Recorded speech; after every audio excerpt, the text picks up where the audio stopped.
The Taliban's takeover of Afghanistan in recent weeks has brought a new dimension of human suffering to what is probably the most protracted refugee crisis of modern times.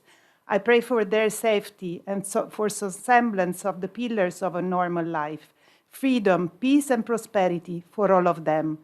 My own role is minimal if I compare it to the ones of all of you.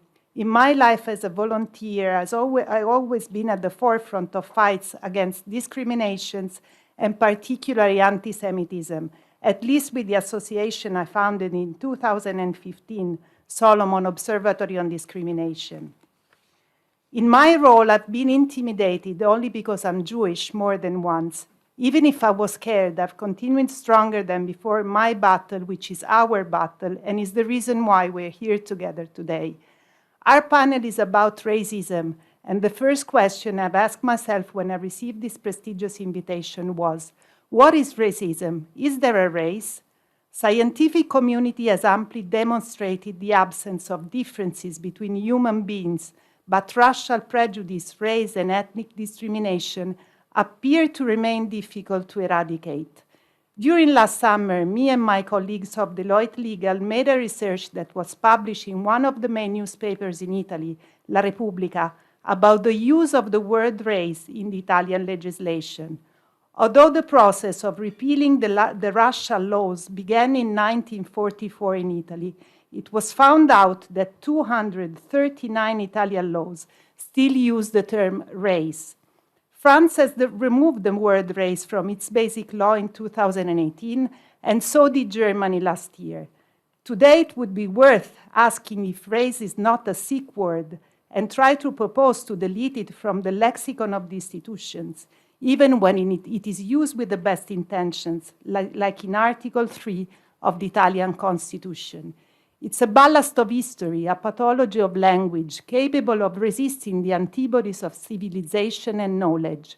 What a better chance that this international forum to raise again the appeal to the legislator of the country that hosts us to remove the concept of race also from the Italian Constitution.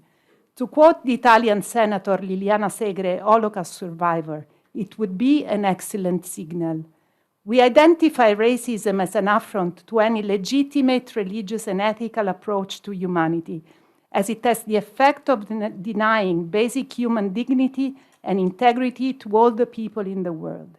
Interfaith dialogue has the important and unique role in alerting people of goodwill to the problem of racism, helping to build the common understanding and promoting religious leadership on these issues. That is why we are asking today, what is the role of religious leadership in combating racism? I'm honored to introduce the co-chair of this important panel, Mrs. Audrey Kitagawa. Audrey Kitagawa is the president and founder of the International Academy for Multicultural Cooperation, president of the Light of Awareness International Spiritual Family, and former advisor of the Office of the Special Representative of the Secretary General for Children and Armed Conflict at the United Nations. She's the chair of the Anti-Racism Initiative and co-chair of the Gender Equality Working Group of the G20 Interfaith Forum. She's a United Nations representative for United Religions Initiative, an ambassador of Religions of Peace International, and chair emerita of the NGO Committee of Spirituality, Values, and Global Concern. Audrey, the floor is yours. Thank you so much, Barbara. Can you all hear me? Okay.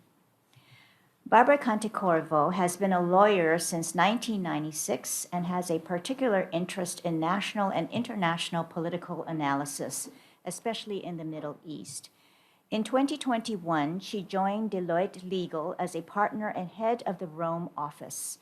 She directs the Solomon Observatory on Discrimination, a non-political and non-profit organization of volunteers that analyzes various phenomena through a legal lens.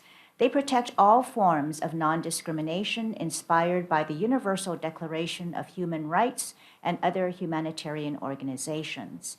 The organization's skills include monitoring forms of discrimination, focusing on war crimes, fighting against all forms of boycotts, and blocking terrorist financing. And it is my pleasure to say welcome to everyone here this morning. And I am pleased to be here today with our distinguished panelists and the co-chair to discuss the topic of racism and the important role of religious leadership towards reconciliation. And racism is a problem with a very long and complex history.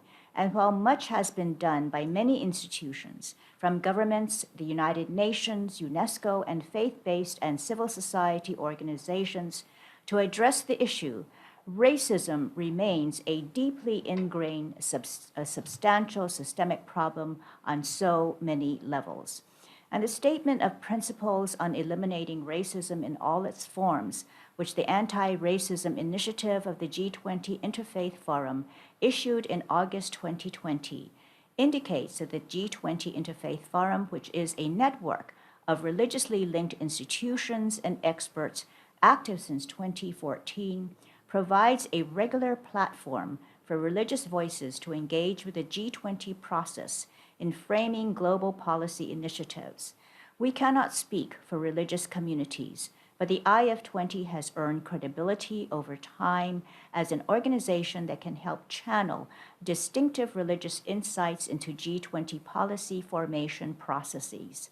Our mandate obliges us to bring faith and public policies together, and the exercise of that mandate demands a recognition that racism, far from an isolated issue, infects every aspect of human endeavor and planetary existence. The G20 Interfaith Forum, or IF20, Anti-Racism Initiative's mandate is to remain sensitive to the impact of racism as a cross-cutting issue for IF20 and G20 comprehensively, especially in the G20's pursuit of full compliance with the UN Sustainable Development Goals. And the initiative assumes explicit responsibility within the IF20 and works towards the eradication of racism and towards the advancement of racial equality and equity by every means possible. The Anti-Racism Initiative affirms its commitment to and support of all international instruments outlawing racism in all its forms, including the Universal Declaration of Human Rights, the International Convention on the Elimination of All Forms of Racial Discrimination, and the United Nations Declaration on the Rights of Indigenous Peoples, among others. And it further pledges to recognize, resist, and repudiate racism in all its forms and expressions, and people are never to be commodified or instrumentalized, but cherished. As people of faith, we affirm the precious worth of every life as an obvious consequence of divine love and compassion.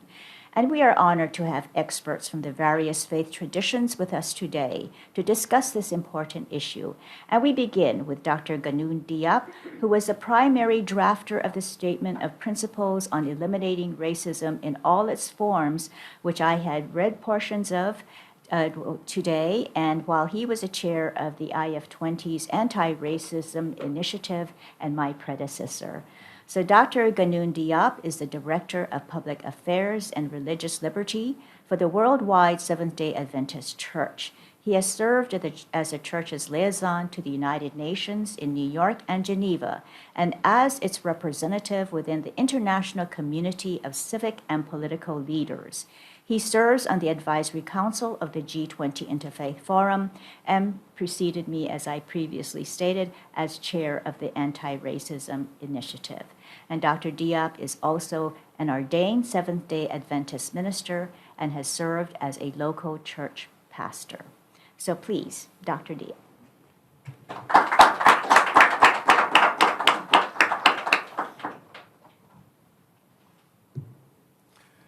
Thank you so much, Audrey. Thank you for the kind words of introduction. I am sitting because just one of the panelists told me that I was too tall to stand here, so I decided maybe I should just sit. I knew you would remember this, but since I only have 10 minutes, so let me go head on. This brief contribution, I entitled it A Holistic Diagnosis of the Multifaceted Phenomenon of Racism. And then a subtitle, Towards a Healing of Our Human Relations and a Restoration of Dignified Life. The theme of the IF20 could not be timelier. The language of healing has become prevalent in a world facing multiple crises, which trigger multifaceted trauma, lingering wounds, and outright suffering and death. My foundational thesis this morning is about the necessity and urgency to address the pivotal position of anti-racism as part of the aspiration to healing the wounds of human existence, and key among which, of course, is racism. And to neglect addressing this issue and engaging in meaningful conversation, to misidentifiing accurate diagnosis and laying out plans of actions to heal our world is like wallpapering of a structurally defective house while ignoring the cracks in the wall and defective foundations. Also, to repair parts of a defective structure while neglecting to fix the foundations that are fragile happens when addressing symptoms is privilege of a holistic healing which takes into consideration the result of a comprehensive diagnosis and of the real issues at stake when it comes to racism. So we may need first and simultaneously perhaps to consolidate the foundation, strengthen the pillar, then worry about wallpapering. Ultimately, an endeavor to address the issue of racism head-on is about healing human relations, redressing structural deficiencies, bringing justice to people oppressed by unjust systemic societal arrangements. It is about restoring faithful, genuine commitment in solidarity to every person's well-being and decent living.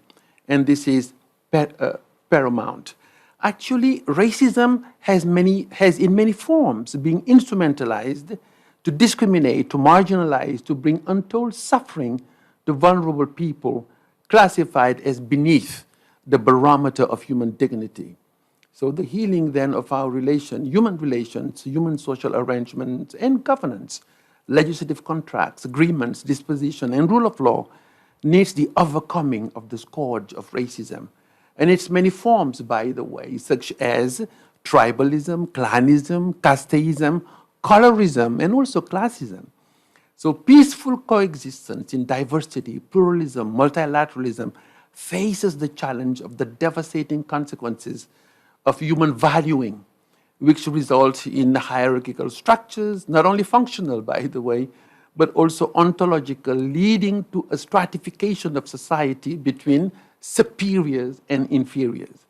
So the phenomenon of racism then must be addressed in a holistic manner, a comprehensive diagnosis of its multifaceted layers. And this is urgent and actually imperative. So racism is actually a multifaceted phenomenon. I just skip a section so that I can stay within the time allocated. We may need to distinguish between the various layers to identify the core issue when it comes to racism. A pervasive misunderstanding about racism is actually to reduce it to personal goodness or morality, individual acts, and even interpersonal behavior. Racism is more than these considerations.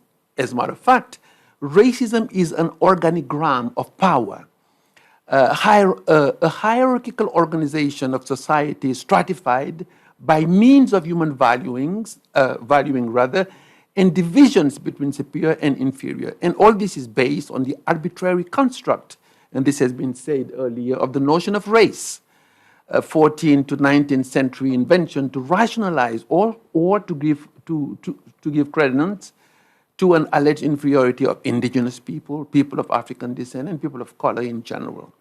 In the case of the current context of the IF20, it is of interest to note that racism is at the intersections of thematics considered in several working groups and their respective policy briefs and recommendations.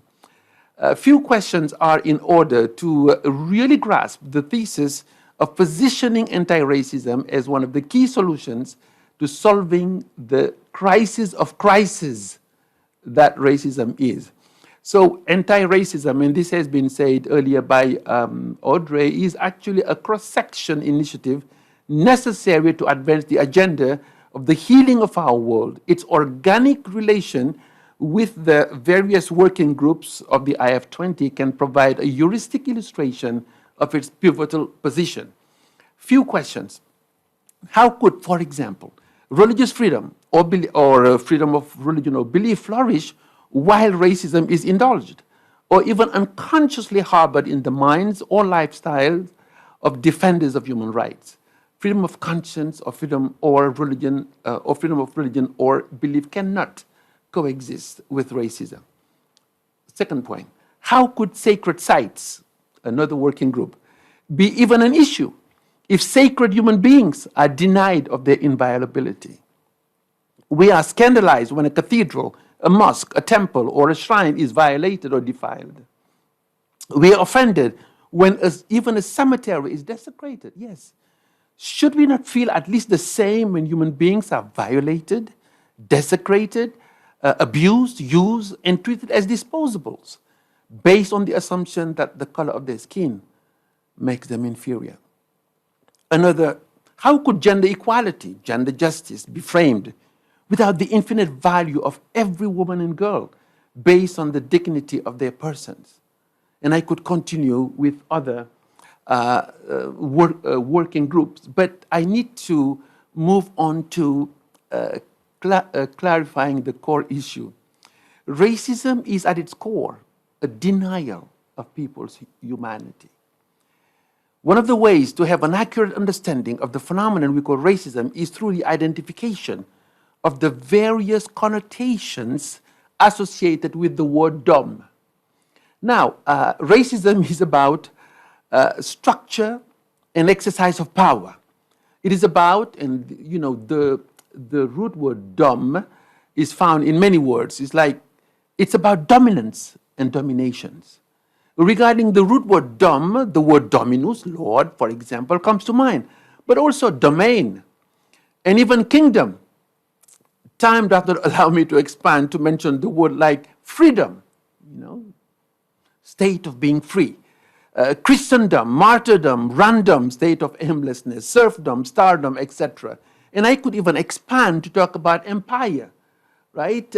Which at its root means basically to command, to dominate, absolute control over, you know. So racism has led to claims of ownership, taking peoples as one's domain. What a sacrilegious thought to consider a human being as one's domain, one's property. Allow me to state without equivocation, having dominion over human beings is a crime against their conscience, their center of moral valuation, choices, decision, and expressions. In fact, their very humanity. Historically, this is what racism has led to. Oppressed victims were being considered inferior, confined to deserving or worthy of being instrumentalized, exploited, oppressed, and even subject to lynching and ignominious death. The brutality legitimized through racism is a global phenomenon, by the way. But let me take this a step further. Essay at a holistic diagnosis. And this, again, playing with the root word dumb. Racism, first of all, appears in internalized dominance at individual level, at personal level. And this is like a pride based on the belief in one's superiority. It is a sentiment built on a faulty assumption and pride of being superior to other human beings. So that's personal level. Interpersonal level, it translates into prejudices, biases, discriminations, and criminalization of others. And then the individualized, internalized dominance translate into a matrix of dominations within society. And then, of course, more pervasively, racism is a force that shapes the entire ecosystem of meanings, values, ideas, institutions, and practices. In fact, again, the word dom, it's about domination, it's about dominion in that sense. So racism then is one of the tools, ultimately, of the legitimization of violence. So when we talk about racism, it's not just how you feel about people. It's about institution, it's then systemic, it is institutional, and of course it is structural. So it is impossible to talk about healing, and I would like to end here, without considering that these various aspects, personal, interpersonal, yes, certainly, but beyond this, structural, systemic, institutional, and even the whole ecosystem that we have built on how we relate to one another, how we function, how we think, and ultimately, even system of governance. This is why lawmakers have a key part to play in this. May this forum contribute, and maybe just one last sentence here to say this. In the context of the recommendation of G20 policy briefs and recommendations have highlighted the need to encourage states to continue to establish truth and reconciliation commissions. But also beyond research and expertise, we must move to credibility in reforming systems, from the colonial era systems that continue to disenfranchise citizens of every country due to the lingering toxic tentacles of dominance, dominations, and dominions, negatively impacting the lives of millions, if not billions of people. May this forum contribute to the global healing of the wounds and traumas of human coexistence. So instead of dominance, domination, may we have creative portfolios of services in the political, economic, legal, existential level. Thank you.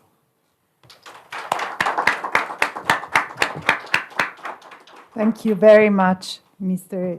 Diop. It was really interesting. Let me introduce Yassine Lafram. Yassine is the president of the Union of the Italian Islamic Communities. He is originally from Casablanca, Morocco. In 2016, he obtained the Italian citizenship.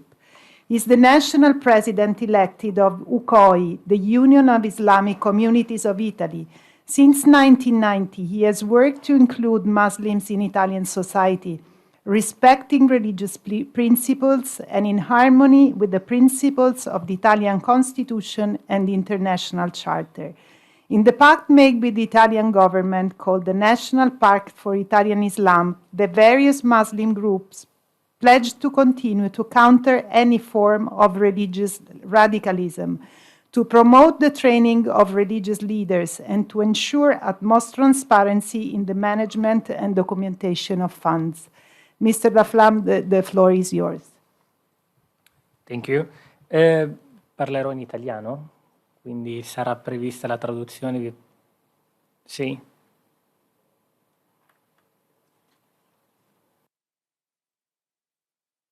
Sono gli interpreti. No, oddio. Non ho capito se c'è la...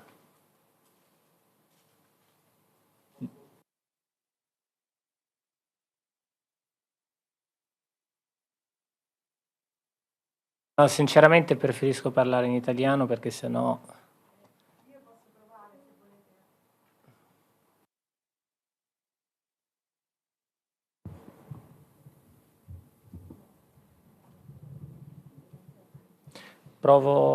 Proviamo a fare un pezzettino alla volta? Parlo in italiano e poi... Io ci provo, non è il mio mestiere. No, è perché in realtà avevamo avvisato, cioè c'era stato chiesto, io avevo detto che avrei parlato in italiano, quindi mi sembra strano. Provo io a fare una traduzione se volete.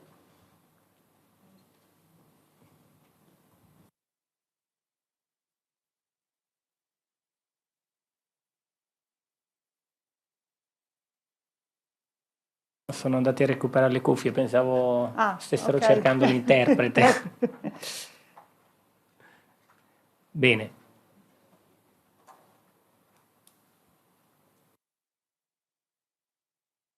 Quindi non abbiamo l'interprete? Vogliamo rimandare il suo intervento a dopo, in modo che si organizzino con le Sì. cuffie e magari anticipiamo altri speaker? Esatto, va Ok. bene, va bene.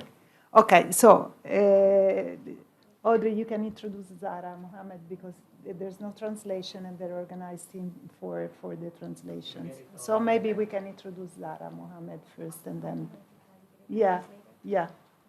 Okay. Infatti, okay. So you can introduce her. Thank you.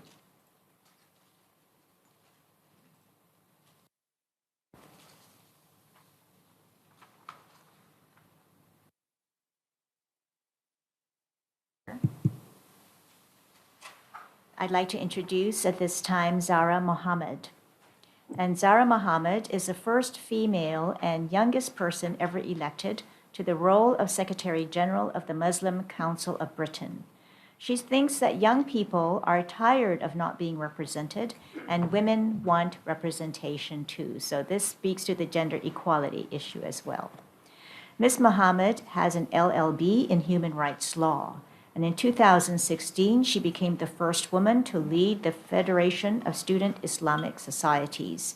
And she previously served as the Assistant Secretary General of the Muslim Council of Britain. Zara, you now have the floor. Thank you so much. Yeah. Well, thank you so much for having me here. And in the spirit of height equality, I have also chosen to sit down. I didn't want to be too tall on the podium, so I thank the earlier speaker for his contribution to that. But it's really such an honor and delight for me to be here with you all and to be invited. As the youngest person in my organization and the youngest to be elected, I think it really harks true to perhaps some of the solutions of our conversation on racism and the future, which it really does lie with the present and the next generation, because the consequences of the structural and historic and even present-day rampant racism is the impact to opportunity and empowerment of our young people and their inability to coexist. And so I thought I would share with you perhaps less on the how we got here and more on what can we do next. And you know, the organization I represent is the most broad and diverse representative umbrella body. And Barbara asked me, how did you get elected? You know, and the majority of our electorate, you know, our mandate comes from males, you know, a lot older than me. But, you know, the landscape of Muslim communities, you know, this was quite a pivotal and striking moment. And my answer to Barbara, aside from it being a miracle, was that true desire for change, that true sense that we had to take a different direction here, and we needed a leadership that represented not just who we are today, but who we wish to be in the future. A leadership that understood relatability and accessibility, that people could connect to. And even though in my, you know, representative nature is faith-based, a leader that could cross-sect, you know, that intersectionality of who we all are. Because the wonderful thing for me is that although I am a female, I'm a representative of all, you know, of all. And we are non-sectarian, non-partisan, and we've been around for 24 years. That's quite a difficult time to keep everybody together. And in a previous conference, I got asked the $1 million question on how do we achieve true unity? Do you really want me to answer that? I've only just started the job. You know, so, you know, how do we actually achieve this unity? Because what is before us are many challenges, and most of them begin with ourselves, our own prejudices, and the narratives that we willingly choose to accept about us without us, but also about each other. And so it is so easy for all of us to choose who we wish to put in which box. And that's what racism really does. And to justify that on religious grounds, you know, which is also what racism does, which is this moral superiority that I am better than you, and therefore my treatment of you is fine, it's totally acceptable. And so what we've tried to do in this umbrella is start with the points of commonality. Where can we begin to agree? Where can we begin to act? And we saw that most remarkably during this pandemic. I think in some ways it was refreshing to see the power of faith in action, but also the power of unity, because particularly in the UK, when some of our most destitute, some of our most vulnerable communities were in trouble, it was faith organizations that rose to the occasion. Didn't matter what your background was or even your own faith. Mosques were feeding members of the Sikh and Jewish and Christian or communities of no faith, and vice versa. I know Gurdwaras were feeding hundreds of thousands of people all over the UK. The point being is there was a need and a call to humanity. And that is what this future leadership needs to resonate, that we are here to serve, but we're here to serve unequivocally. And I think part of our next challenge then is how do we break the narratives that are continuing to challenge? And we as Muslim communities have faced the increase of Islamophobia all around. And myself, being elected in this role, I thought, well, this is great. It's a really positive and strong and bold step for Muslim communities to say, we have a female representative. But unfortunately, I faced a lot of criticism externally. Is she really going to lead? Is she just a puppet? Is she just a mouthpiece? Think of that narrative, And then I already have so many barriers and challenges within to overcome. And now you're giving me another narrative around my gender, around my ability to lead. But isn't this what you're calling for? An inclusive and a diverse leadership? So which narrative is it? Which one is the right one? And so I think it's really down to us in this future of leadership, not only to define the right narratives, but to challenge the wrong ones. Because as we've seen, and we continue to see, a global politics of fragmentation and division. We already have looked at what is going on in Afghanistan, but we know in all pockets of the world, there is suffering. And in all pockets of the world, race, this idea of division, anything really, hierarchy, superiority, gender, disability, whatever it is, there is an excuse, but there is a justification to perpetuate an evil. And that evil is corroding our societies. And all of this goodwill, I come on the back of 24 years of legacy. One of my colleagues, she's a very senior lady in our organization, she said, Zara, I've been waiting for you for 20 years. I've had the door open for you. And my heart melted. And she said, for 20 years I've been waiting. I've been talking about harassment. I've been talking about gender inequality. But no one's been listening. We've been waiting for you, Zara. And I thought, okay, so I've got a lot to do then. And I think about, one of the first events that I did was inspiring young girls to lead for International Women's Day. And I had young girls from the age of 11 to 16. You could ask me anything you wanted, and they did.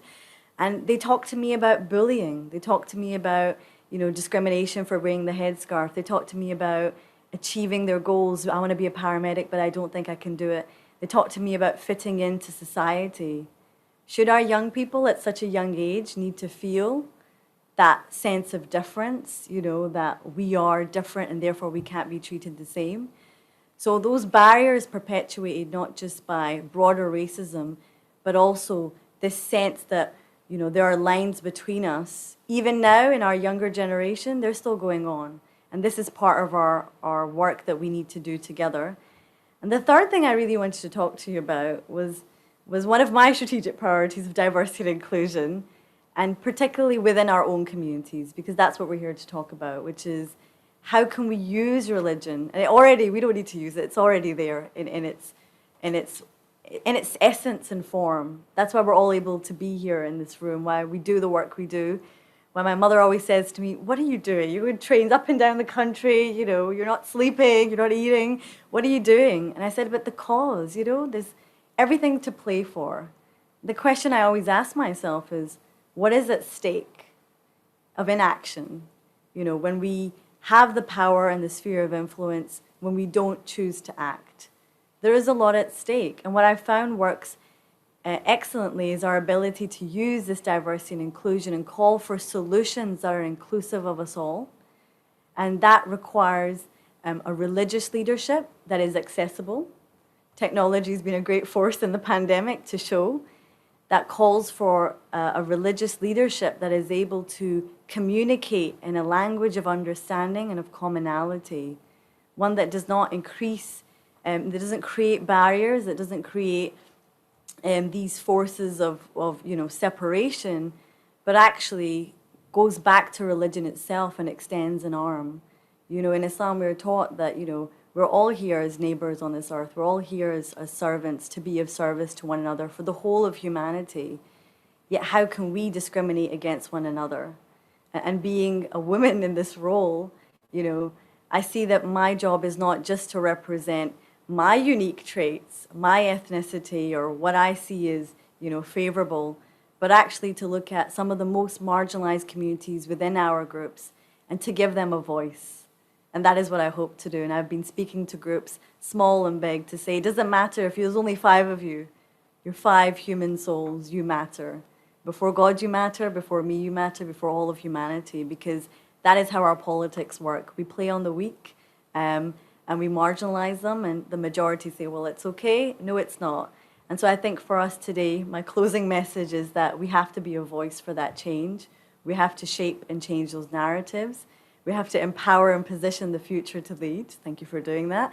But certainly, we have to remember that all of the decisions we make impact real people on the ground. And at a local level, that really makes a difference. So don't just see this as academic chambers of conversation, but really as an opportunity for growth and change. Thank you so much.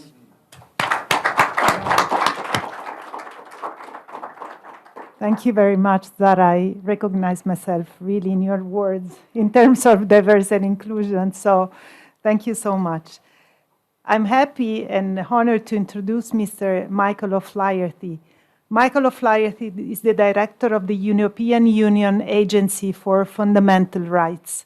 He's a former permanent professor of human rights law and director of the Irish Centre for Human Rights at the National University of Ireland, Galway, and former chief commissioner of the Northern Ireland Human Rights Commission.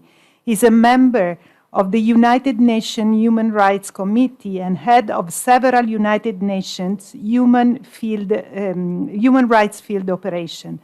Michael was the principal drafter of the General Comment of the Human Rights Committee on Freedom of Opinion and Expression, and he's also rapporteur for the development of the principle on the application of international human rights law with regard to sexual orientation and gender identity.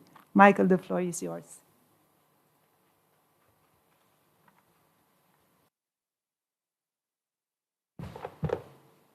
Good morning. Thank you very much for the introduction. Thank you. It's a great pleasure to be with you. It's also a great honor. To be invited to the Interfaith Forum is a highlight for me. I think the Interfaith Forum is such a splendid idea to bring the voices of the faith communities into the policy arena to such important effect. And I'll come back to that in just a few moments. I'm speaking from a very specific context to you. I head the European Union Agency for Fundamental Rights, which is in essence the human rights advisory body of the European Union. Our task is to support the EU and its member states to respect human rights at least on their territory. And in so doing, we're constantly scanning the horizon of the European Union to identify the human rights challenges and issues as they present themselves. And one of those, obviously, is racism. Racism is an acute problem within the European Union. It takes very many forms. It targets very many groups, minority groups. The Roma, for example, is one of the most marginalized communities within our European Union. The population of a moderate country, 6 million people, who live on the very edges of our society, not through their, but through our fault. But there are so many other groups. And as we identify who's targeted for racism, we have to acknowledge a complex interplay of ethnicity or racial identity and religious belief. It's complex, and there's an interplay in very many cases. On that basis, we're able to observe the particular experience from a racism point of view of certain minority groups within the European Union. The Muslim community, for example. We follow very closely that experience. And For example, through surveys of people who self-identify as Muslim, we see a worrying and frankly a growing pattern of harassment and discrimination. In our latest survey on the topic, we were able to identify that some 20% of people who self-identify as Muslim reported to us that they had experienced an act of discrimination somewhere in the EU within the past year. We also repeatedly surveyed the Jewish community.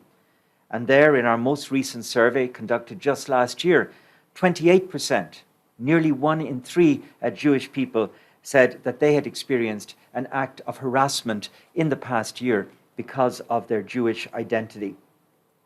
We've also been able to chronicle the extent to which the acts of racism are exacerbated, are triggered, or are exacerbated when somebody is perceived to be wearing a religious symbol.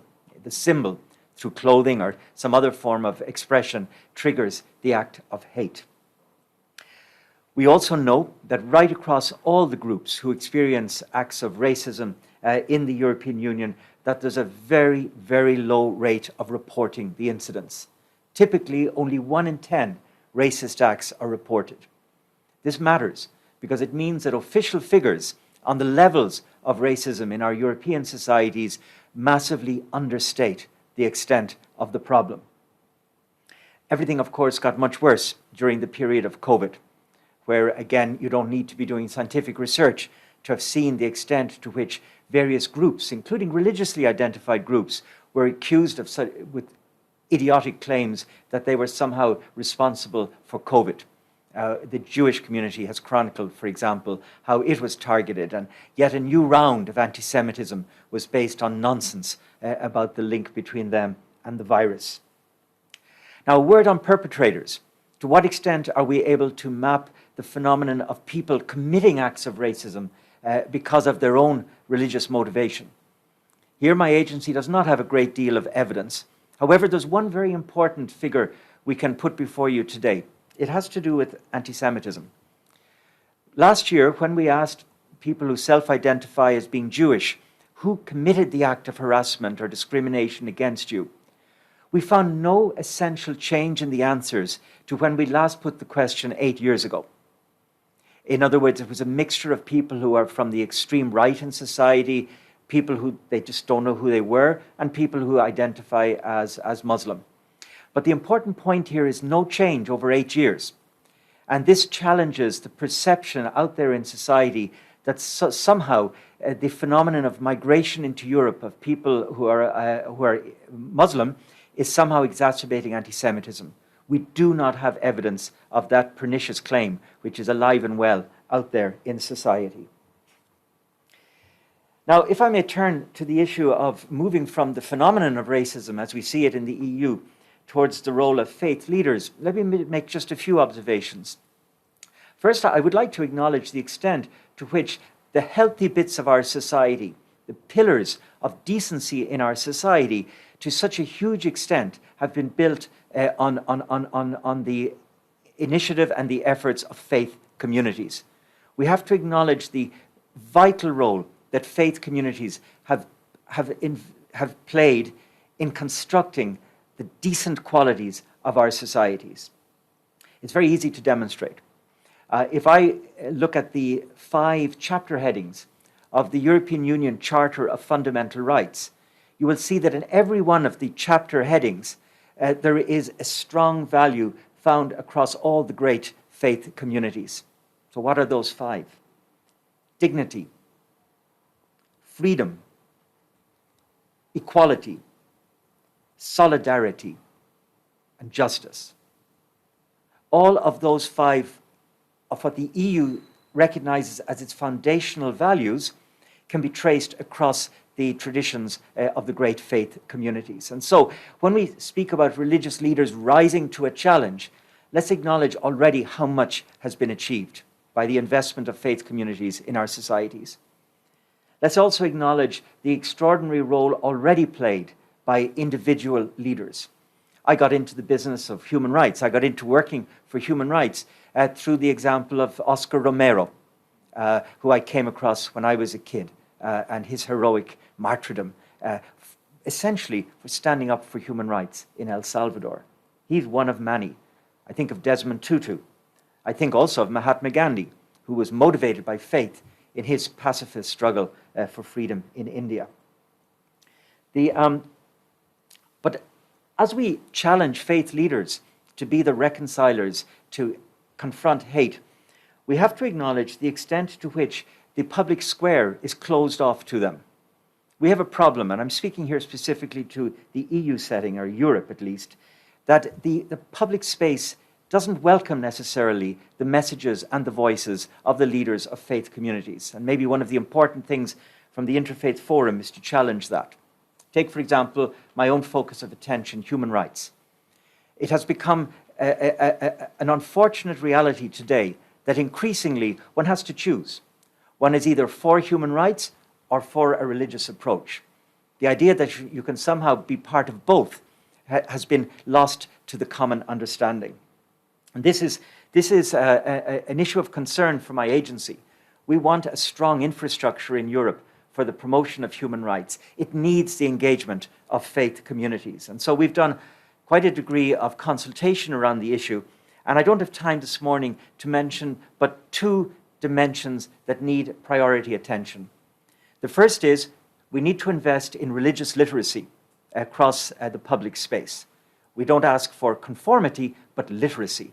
At a minimum, there must be an understanding of the context in which the messages of the faith communities are projected into society. We see illiteracy, frankly, far too often, be it in the political or in the judicial space. And secondly, we need structured spaces for engagement. That's why the Interfaith Forum is so important. It is a structured space for engagement. We in the European Union also have such a space. It's called Article 17, or rather it's reflected in Article 17 of the Treaty of the European Union. It's the basis on which the EU on an annual basis engages in a dialogue with the faith and non-faith communities. However, Article 17 dialogues need to be really, their full potential is still to be realized. Again, something that my agency is very concerned with. But let me wrap up by, I originally thought I'd be original, but let me wrap up by echoing more or less everything Zara said, if you don't mind. Whoever we are, be it faith leaders, be it believers, be it others, there are some foundational elements to the struggle against racism which must be our common cause. The first is we have to acknowledge our own racism. And I think, Zara, you spoke to that. We have to acknowledge the extent to which I am a racist. It's only when I confront that that I'll be meaningfully able to engage with this vital struggle. Second, again, I'm echoing what was said just a few minutes ago, we have to acknowledge what we would term in human rights the intersectionality of how racism presents itself, how it impacts differently for different people. Women, for example, experience racism differently to men and typically in a worse setting. And we know this from our surveys, by the way. It's repeatedly reaffirmed to us. There are many other intersectionalities, such as disability, all of which make for a worse experience. Third of my four, we need hard and soft responses to racism.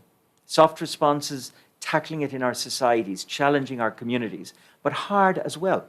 We need criminal accountability for where the criminal law is breached. It's too easy to get away with a criminal act of racism today in Europe. And finally, my very last point, and again, I don't think I need to say this in this room, but I would say it in any case wherever I speak about racism, and that is effective tackling of the curse of racism has to be an action with the impacted groups, not for impacted groups. It's only when we work together in combating this, as I say, this scourge, this curse in our society, that we'll see any impact for our efforts. Thank you.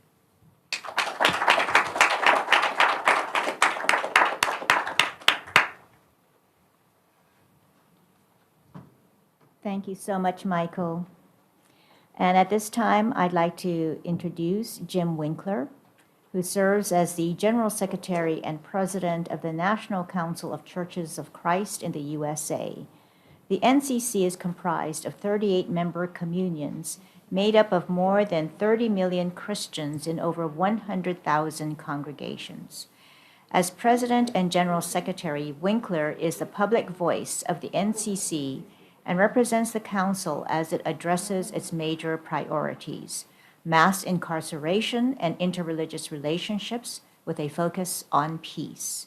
In 2019, the Council officially added the priority of ending racism. Mr. Winkler was granted an honorary degree of divinity from Claremont School of Theology. Mr. Winkler, you now have the floor.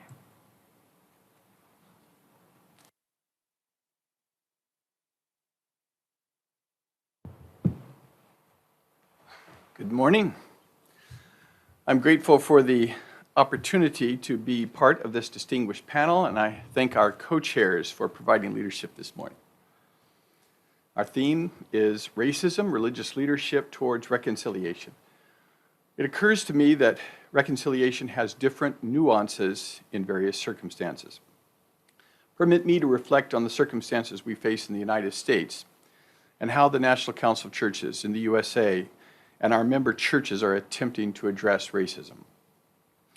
You've heard a brief description of the National Council of Churches. Let me add that our council includes Orthodox, Protestant, Anglican, peace churches, and historic black churches, as well as a variety of others. I became General Secretary of the NCC USA at the beginning of 2014. Michael Brown was murdered by police officer Darren Wilson in broad daylight in Ferguson, Missouri, a few months later. This set off demonstrations and protests around the United States and indeed around the world. The National Council of Churches Governing Board traveled to Ferguson, Missouri soon thereafter and met with faith leaders on the ground in order to speak to the situation.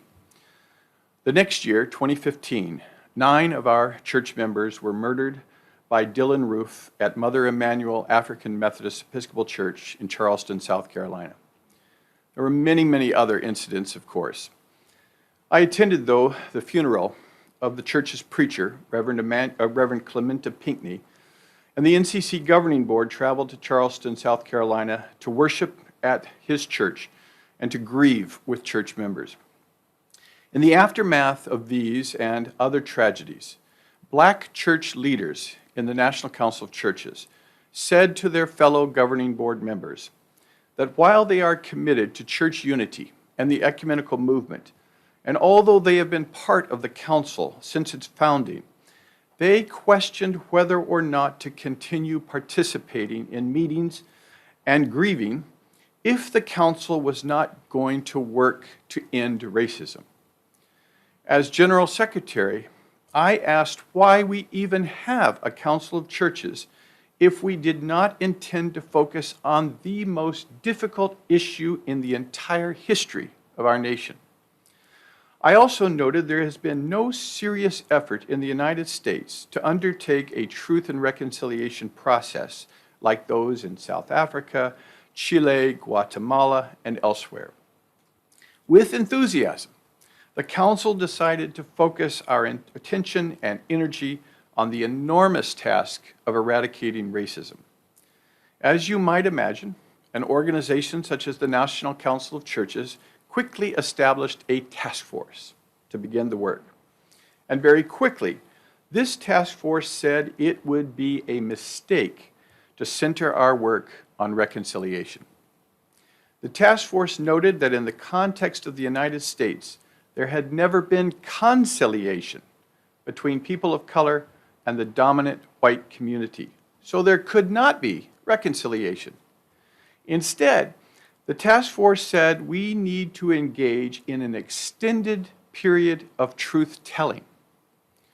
Further, the task force called on the National Council of Churches to hold a rally on the National Mall in the heart of Washington, D.C. on April 4th, 2018 to inaugurate this moment and this movement. We named our initiative Act Now to End Racism and urged our member churches and our church members and our partners to first awaken to the many manifestations of white supremacy and racism, especially in the churches. Second, to confront the need for change. And third, to work to transform church and society into a reflection of the inclusive and equitable reign of God. So Act Now was awaken, confront, and transform.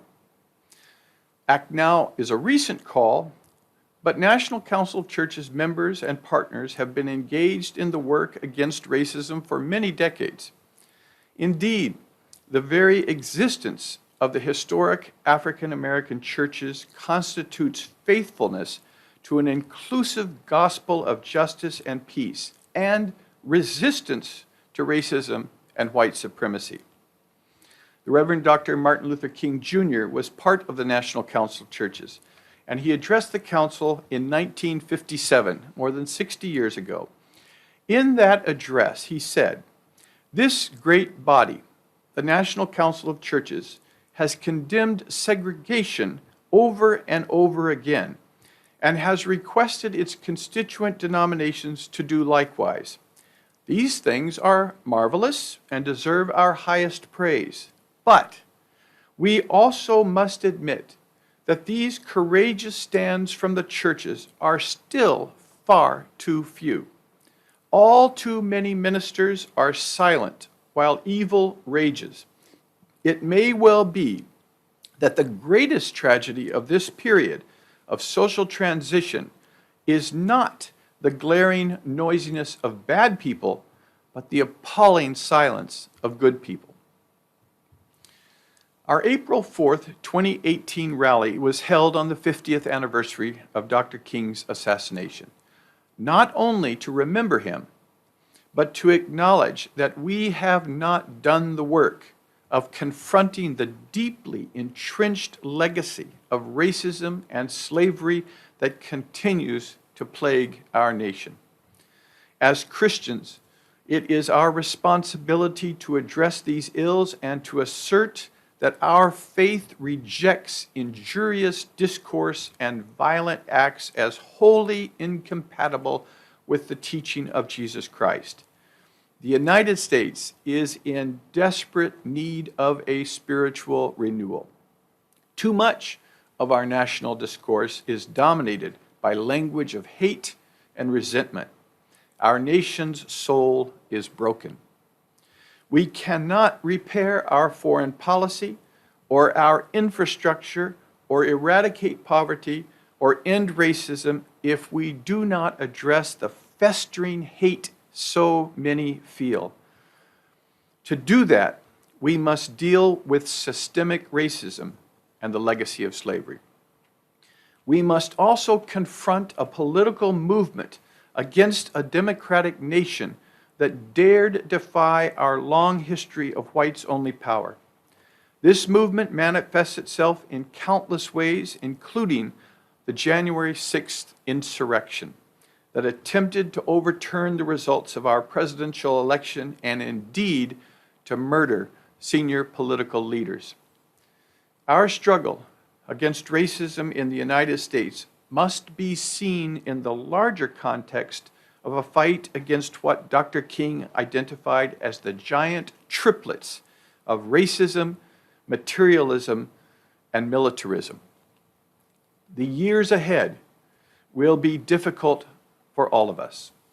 Global warming, disease, environmental degradation, religious conflict, and the rise of fundamentalist movements in the world's major religions, systemic racism, the growing gap between the rich and the poor, the emergence of the doctrine of preventive or preemptive war, the spread of nuclear weapons, and other major challenges face us. We have made progress, and this conference represents our common commitment to building and broadening an international movement of justice and peace. But if our children and grandchildren will have a decent future, it will be because we change the very direction of the world to one committed to cooperation, justice, peace, and the end of racism.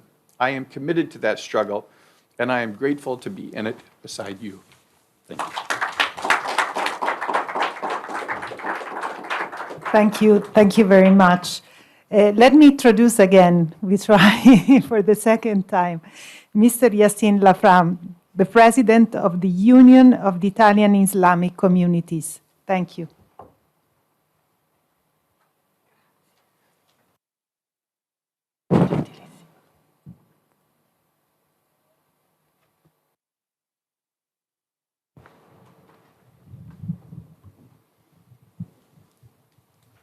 Buongiorno, buongiorno a tutti, ce l'abbiamo fatta?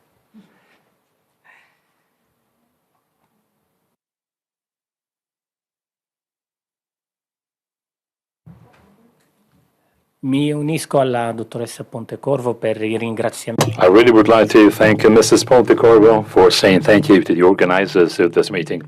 Now, I also I'm lucky enough today because, I'm playing in, let's say, in my local match, if you will, because not only I am Italian, but I'm also from Bologna. So this is my city, this is my community, and it's an honor, a privilege, and a pleasure for me to have all of you here in Bologna. So Bologna is so happy and proud to host such an important event. Now, the city of Bologna wasn't chosen by chance for this meeting because, Bologna is an inter-religious dialogue platform. There's a very big, numerous Islamic community, but also the Jew community. So they are really able to communicate in a steady way. So the two different communities, we talk with the Catholic community and in particular with Cardinal Matteo Zuppi, the Archbishop of the city of Bologna. I have to say that this is a fertile ground here in Bologna, a very fertile ground so that we can really take care of the seeds of interreligious dialogue. And ladies and gentlemen, your presence here in Bologna today is an enrichment for us. So it's a pleasure once again to see all of you here once again. So thank you for being here. Now, in a way, I'd like to draw your attention on some very specific points having to do with the current condition of the Islamic conditions in Italy today.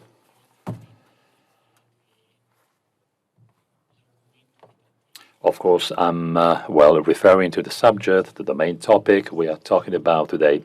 Racism is a multifaceted behavior, as you said before. And we know very well that racism can also be hidden, if you will, in different corners of our societies. Once again, racism is here today. It does exist, even if someone keeps denying that this is still happening. Let me be even more specific and give you some deeper insights on the so-called legitimacy of the hatred speech. Now, this hatred speech is functional to a racism, which is a very contemporary racism, a much softer type of racism. This kind of racism, as you can see, manages to elbow its way into our own institutions. So why are we talking about the legitimacy of the hatred speech today? Well, because today we do have some political parties that write in their very programs, in the schedules they have, in those programs they include specific policies based on discrimination or with a discrimination background. And again, this is based on hatred towards the others. Also would like to share some examples here with you. Now, I don't want to play the victim because, being a victim doesn't help, but I really want to be realistic and I want to talk about concrete and tangible things with you today, this morning. Now, in the election campaigns, nationally, but also locally, what happens in Italy, it's very easy actually to find in some Italian cities some, let's say, candidates, people running for different positions. For example, when they run for mayor, which is, of course, the most important role for Italian cities, in their very programs, in the plans, even in the flyers, the flyers they hand out in supermarkets, one of the key points is no to building mosques. It sounds like a slogan, and this slogan actually is used as one of the key points, key bullets of their program. Once again, this is happening today here in Europe in 2021. In Italy in 2021. Can you imagine a candidate. I mean, a person running for mayor saying or writing no to a synagogue. Can you imagine the same sentence or saying no to some type or any type of, church? And maybe you can list some, national communities or ethnic groups. This is absolutely impossible even to think. But at the same time, once again, in the political agendas of some of those candidates, well, in one of these points, you may see something like no to building a mosque. Well, and now please imagine the reaction of the Italian public opinion. Of course, people read, every single day these sentences in political programs. Some points are absolutely based on Islamophobia, just like the example I have just shared with you right now. Now, throughout the time, this creates a distorted, a mistaken, a wrong perception of the Islamic presence here in the country. Now, this is just, a very small example, but I hope it is crystal clear. And this is an example on the point I'd like to deal with you this morning, because, I'd like to be as, let's say, down-to-earth, hands-on, very practical, as possible when we deal with these topics, because, sometimes the racism looks like a list of notions or a list of conceptions which are so far away from reality. Well, what we see today is that racism is here around us in our daily life. Now, this is worrying and this is kind of shocking for all of us. Well, I also have to say that, some time ago, this kind of speech or this kind of, racial language or, this speech is having a very strong, background on discrimination on ethnic groups, nationwide, but this is something people used to do in a small bar, in a cafe, in the local markets, or in the street. Well, today the same language can be heard inside the Italian parliament. Now, this also happens, unfortunately, for other European countries. So once again, we are not shocked by racism today because, unfortunately, once again, racism has always existed. And it will exist forever. I know it cannot be uprooted because it is included, if you will, in a way, into human nature. Now, what is definitely shocking is the institutionalization of racism. Racism and even discrimination are becoming sort of institutionalized right into the hatred speeches or, again, Islamophobia.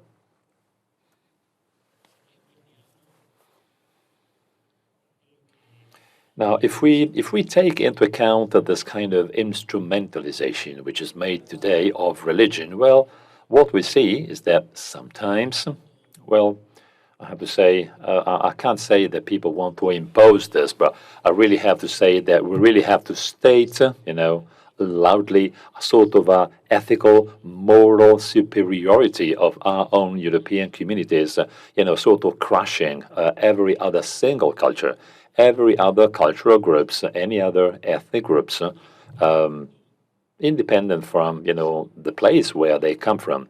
So some political parties are really instrumentalizing, let's say taking advantage of the Catholic faith just to try and make sure their speeches are sort of legitimate. Now, this kind of instrumentalization, so the fact of taking advantage of this is, shared with people. I can't say that Italy is a racist country. I don't want to say Italians are racist. No one ever can make such a statement. But we cannot deny that today, right in front of us, there's a sort of an extension of, if you will, the, anti-other, speeches, anti-anything or anti-anyone, if you will. So no matter who this person is. So there is an anti-something or someone approach. So it is up to us to really understand which kind of tools we have to adopt, because, of course, we want to work on prevention when it comes to this kind of issues. Okay, well, I have a long list of bullets, in my presentation, and of course, I'm trying to slow down a little bit. I usually speak very fast, but no problem for the interpreter. I'm really I'd like now to wrap up with a sort of a social experiment that we have carried out. And of course, I'm sure that all of this has been done in many other countries, not just in our country. Well, you have to know that there are two young men from Naples. Now, these two boys, actually, they've taken the Quran, translated into Italian, and they travel, around the country. They go to some of the main squares of the main Italian cities, and they ask people, passers-by, to read some of the lines of the Quran. Now, some people, when they read this, they say, well, see, they are against women, misogyny, they are violent, they keep talking about wars and massacres and genocide and slaughters. Now, what is surprising, actually, is that the text is not the Quran, it is the Bible. They just replaced the cover, so the cover looks like the Quran, but inside you read the Bible. Now, the guy said, thank you for reading, but this is not the Quran, this is the Bible. We just changed the cover. And people are absolutely shocked because this is something they absolutely didn't expect. Once again, you cannot have any superiority, ethical or moral, from anyone. This kind of text has to be respected because every single text is then interpreted depending on the time and the place where you are. So you have to give every single community, if you will, the possibility to express, their own religion. And, once again, you don't have to have any discrimination, especially based on race. Now, this is important, and by the way, this is my last point. It's important for all of us because, we work for this inside our own societies. As the Union of Italian Islamic Communities, we really want to strengthen the institutional dialogue. The same goes with the intercultural dialogue and, again, interreligious dialogue, not just with the very top floor, so to say, but we also would like to do this in the local communities. People live in their own communities every single day. Thank you.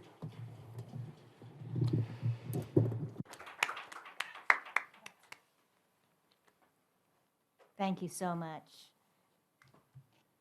Yassine, Lafram. And at this time, we'll open the floor to questions. We are running a little short of time. So, but we will entertain one or two questions. So any questions from the floor?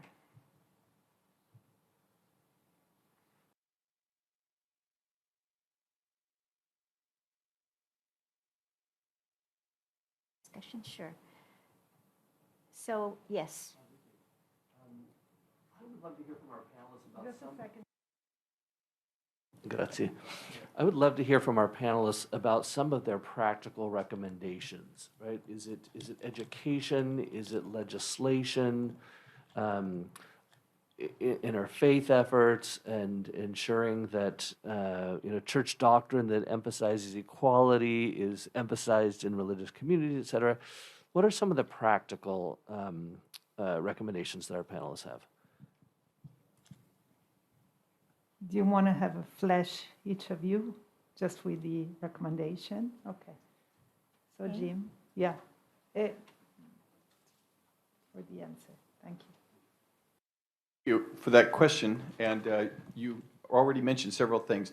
So in the National Council of Churches, we are encouraging local churches to deal with racism within their own context. Many of our churches are primarily white in membership, and so this requires, for example, not inviting persons of color to come in and teach white people about racism. This requires them to do their own work. So there are many resources that member churches have already created, curriculum and so forth. So we're encouraging that. Secondly, on a denominational level, we're encouraging churches to do things such as repudiate what was called the doctrine of discovery. This came as a result of a papal bull in the 1400s and provided a theological and legal justification for essentially stealing the entire Western Hemisphere from native peoples. And it forms the basis of law in the United States for the same. This is, to reject this is a very significant step forward, and many of our churches have done so. We advocate for legal changes in the United States in a variety of ways, And so we tried to make this both personal, institutional at the in the church level, and of course legal in the national level. I could go on, but I thank you for that question. I think it's very timely.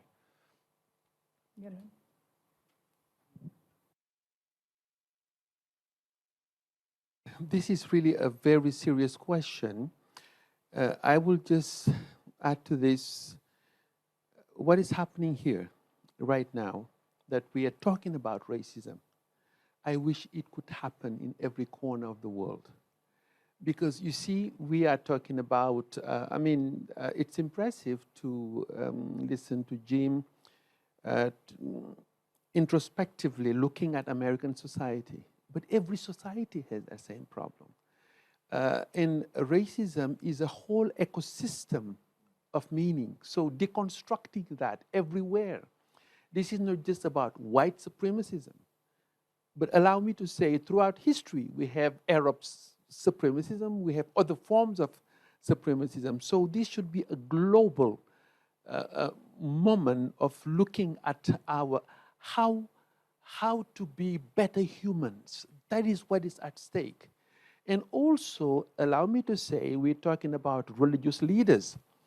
But religions also, and of course you mentioned this, but all religions have been complicit to this idea. I mean, yes, in the context of Judeo-Christian, narrative and language, we're talking about the curse of Ham, the mark of Cain, to say that black people are actually cursed. All that has to be revisited so that people can be freed from colonial mindsets, that have shaped, again, this whole ecosystem.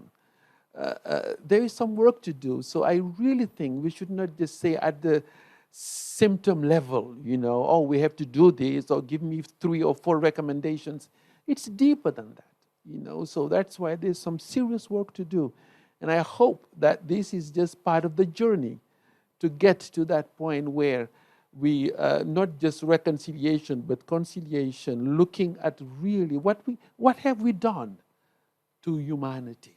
I mean, religions are no exceptions to that. So it's time also that religions repudiate their text that have perpetuated,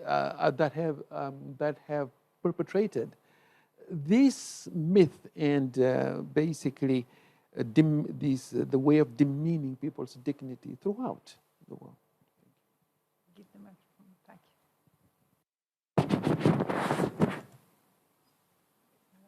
Thank you. Thank you for the question. I think we have to be practical.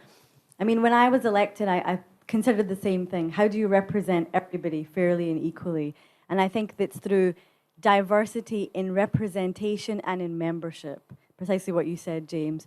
One of our kind of leading projects is the Proudly Muslim and Black. So we have to acknowledge our shortcomings. I think we have to begin where we failed in the first place, which is to give a voice, but not just a voice, but embed in our own structures. So one of the first things that I did was, I included 8 women in my national council. I increased the diversity quota, Somali communities, Black communities, convert communities. I said, everybody has to have a voice here. And then I did the outreach, and I listened, and I apologized. I mean, I can't apologize for hundreds of years, but I still did, because we have to acknowledge that where we have the leadership and the influence, people just want to know that they matter. So I think in our membership, that diversity, in our projects, but I also said, it's going to be mandatory for everybody in this organization to have a racial justice and equality training. So we in our own mindsets are aware of the changes we need to make. Then to the outside world, once we've accepted it, policy. And I think we have to talk the language of policy, because policymakers are making decisions that impact minority communities disproportionately, but they're very blasé about it. And so I think we have to really acknowledge what is the impact. And obviously we've spoken, and Michael spoke about Islamophobia is huge for our communities, but it's the intersectionality of it. And as a Muslim woman, my ability to get a job and be employed is impacted by that. Therefore, am I going to be very satisfied with society and that I feel like I belong? And so we repeat the vicious cycle. But I think certainly it's important for us to give a voice to all the parts of our community to recognize our shortcomings, but to know now that the future will be incomplete without their presence with us.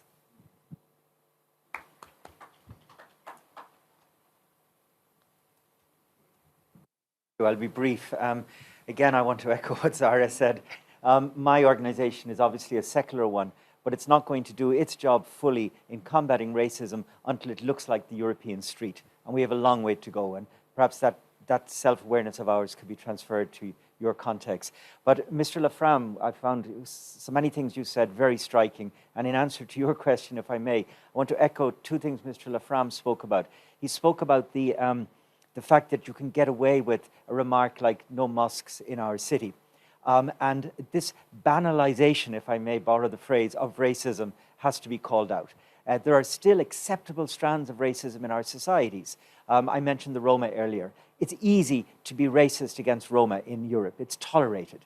It's easy to be racist in the way that Mr. Lafram spoke of. So we have to challenge that. And your communities play such an important role there. And the second thing is, again, you spoke about populist politics. We all know who you were talking about, and it's very clear. I'm in complete agreement with you. But we're not calling out the populists. We're far too much saying they're despicable, we won't vote for them, but we let them get away with what they're saying and what they're doing. And it's corrosive, it's eating our societies. And until we name and shame and tackle the populist politics in our societies, we won't be effective in tackling racism.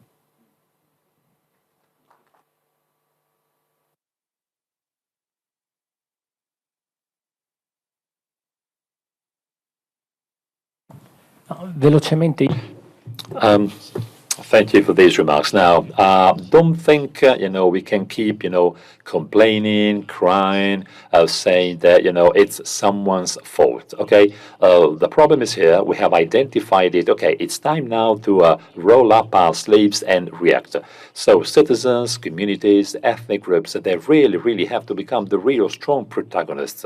So what is required is an extra effort. So let's do it. From the political point of view, from the mass media point of view, no one gives us anything. Now, the Constitutional Charter says everyone can be the person you want to be, okay? So this is the spirit, the basis, if you will, of the Italian Constitution, protecting the rights of the individual as such, giving him or her his or her dignity. It's okay, but at the same time, we can't think that racism, xenophobia, Islamophobia can be uprooted from the top, okay, from the top floor. So what we need is working from bottom up, especially in terms of dialogue. What we need now is to strengthen our networks. They have to become bolder. We have to strengthen the dialogue there. It was just an option until some years ago, but now this dialogue is absolutely necessary. We have to do this. We do need to have a dialogue, to get to some outcomes and great results. Otherwise, we will keep, playing with ourselves in our small groups without hitting any target. No time for other questions, so we go to the conclusions. I thank all the attendants very much for joining this panel that I personally found inspirational and full of interesting insights. The outcome of our debate should be a warning, an invitation to no longer remain silent. In the 21st century, in the age of globalization, racism is a part of everybody's lives. Perhaps it affects each of us in different ways and with different intensities.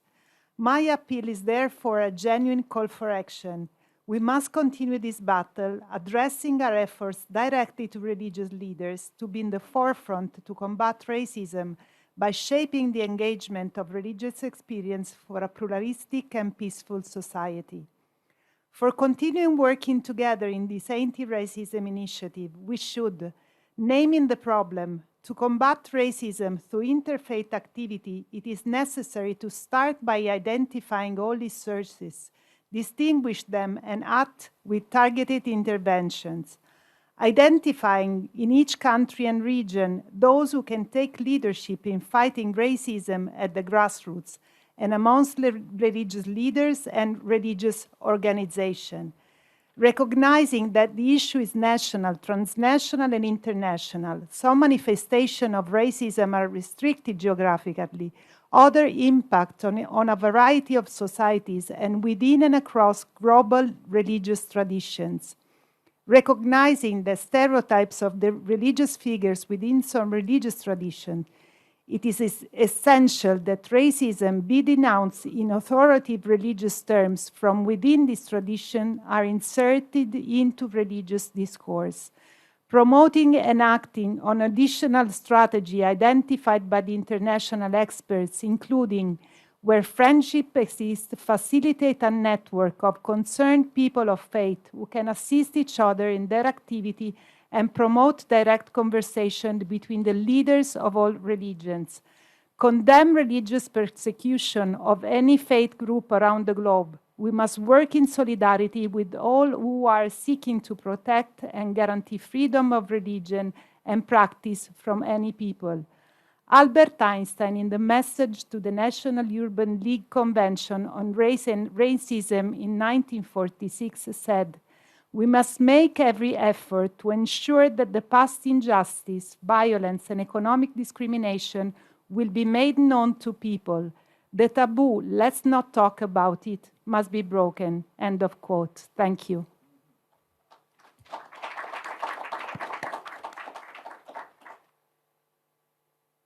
Thank you, Barbara. And it is clear from what has been shared today that religious leaders and religious organizations are needed to undertake the necessary steps to change the deep-seated and pervasive attitudes which feed the disease of racism. And we applaud the efforts which are being made around the world. And yes, more of this global work needs to be done. Religious leaders have billions of adherents crossing the divides of race, class, and nationality, and they are often among the most respected members of their communities. They play a major role in shaping attitudes, opinions, and behaviors because they are respected and listened to. And this respect and allegiance have huge responsibilities, and it is incumbent upon our faith leaders to help shape institutional and community values in line with their faith-based teachings, the deep spiritual values of equality, respect, justice, compassion, and love. The IF20's Anti-Racism Initiative will be making a recommendation for the creation of an international commission on racism in its policy brief to the G20 leaders. While this policy brief is still in the process of review and possible modification, we believe that healing, reconciliation, and equity are unachievable without addressing racism. We hope that this commission will give central prominence to an underlying issue that in differing forms affects both nations and international relations, and to task the G20 leaders with the responsibility to act. We hope that this commission will assemble a tightly organized, multidisciplinary group of prominent statespeople, scholars, and experts for gathering the considerable collective wisdom that exists on positive action paths forward. And we hope that this Commission on Racism will set out in a widely promulgated document specific principles and proposals that will spur appropriate and urgent action. Racism in its multifaceted forms is the crisis of crises, and racial injustice permeates the many crises that threaten humanity. It is a common thread that, if root causes are left unaddressed, threatens the legitimacy of the international order. Racist practices influence policies and structures that undermine international cooperation in vaccine distribution, food security, and climate mitigation and adaptation. Efforts that address racial injustice reinforce the stabilization of the international order and promote economic development. We hope that this undertaking will promulgate unity instead of divisiveness, equality instead of superiority, love instead of hate, and restore to every person the dignity that each deserves.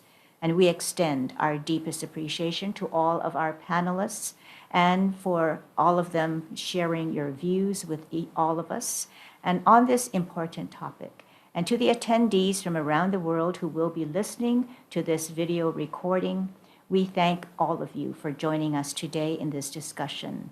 And thank you until we meet again, which we surely must. And I'm going to ask the speakers to just stay a little bit afterwards because we're going to make a little distribution of some thank you gifts. Thank you so And a much for picture. joining us. Thank you.